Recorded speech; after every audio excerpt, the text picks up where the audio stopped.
You're in a Spanish conversation and you need to say you don't have any of something. Your brain freezes. Is it ningún or is ninguno? You take a guess, and that subtle flicker in the native speaker's eyes tells you the flow is broken. It's a tiny, frustrating detail that trips so many of us up. But what if one simple question could give you the right answer every single time? Stick around, because that mental block is about to disappear for good. The problem is, English uses no or none flexibly, but Spanish is more precise. The textbook rule says ningún is an adjective and ninguno is a pronoun, but that's not helpful in conversation. Simply put, ningún needs a masculine noun right after it, like ningún libro. Ninguno replaces the noun entirely and stands alone. But since memorizing that fails us, let's get to the trick that makes the rule obsolete.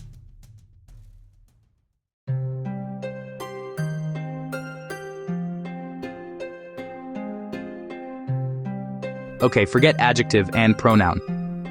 Instead, just ask yourself this one question. Is there a what right after the blank? That's the entire trick. First, let's say the answer is yes. You're about to say, I don't have any problems. Pause and ask, I don't have any what? The answer is problems. The word problema is right there. Since there is a what, you use ningún. The sentence becomes, no tengo ningún problema. ¿Cuántos libros tienes? I don't have any. No tengo ninguno.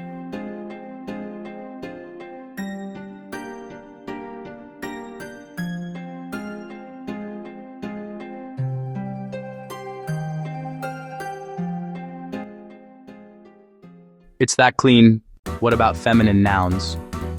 Okay, but what about feminine nouns? This is where it gets even easier. The magic question is exactly the same. Is there a what right after the blank? If the answer is yes, and your what is a feminine noun like idea, you just match the gender. The sentence is, no tengo ninguna idea. ¿Hay alguna farmacia por aquí? No, no hay ninguna. Here's the beautiful part. The word is the same. While the masculine form changes from ninguno to ningún, ninguna is always ninguna. It works both when the noun is there and when it stands alone. If this one question trick just cleared up years of confusion, do me a favor and hit that like button. And to make sure you don't miss the next tip, hit subscribe and ring the bell. Alright, let's quickly tackle two advanced questions. First, plurals. What about ningunos and ningunas? Simple advice, ignore them for now. Using the singular form, like no tengo ningún problema, is almost always correct and sounds more natural. Second, the double negative. In Spanish, if your negative word like ningún comes after the verb, you must add no before the verb. For example, no quiero ningún postre. But if the negative word starts the sentence, you don't need the extra no. For example, ningún postre me apetece. So if negativity starts late, send a no first. Let's bring it all home. The difference between ningún and ninguno isn't about memorizing grammar. It's about answering one question. Is there a what right after the blank? If the answer is yes, you use the form that partners with the noun, ningún or ninguna. No tengo ningún coche. No tengo ninguna prisa. ¿Tienes coche? No, no tengo ninguno.